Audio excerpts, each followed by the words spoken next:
हजरत शाह फजल रहमान गंज मुरादाबादी रहमतुल्लाह कि जो बंदा 11 दफा सूरत इखलास पढ़ लेता था वो पहचान लेते थे कि तूने 11 बार सूरत इखलास पढ़ी है, तेरे मन से, तेरे मुंह से, तेरे बदन से खुशबू है। और फरमाया सूरत इखलास की एक मखसूस खुशबू है। अल्लाह के कलाम और कुरान और फरमान की हर किसी की अपनी खुशबू होती है, अपना एक रंग होता है और अपनी एक बहार होती है।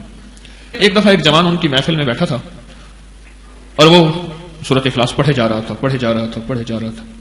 आखिरकार उसके मुंह पे हाथ दे दिया, कहा ना पढ़ ज्यादा, यहां अनवारात की इतनी बारिश है कि मेरा दिल फट जाएगा, मेरा कलेजा फट जाएगा, मेरा सीना फट जाएगा। अनवारात की इतनी बारिश है सूरत इखलास पढ़ने की वजह से, सूरत इखलास पढ़ने की वजह से अनवारात की इतनी बारिश है।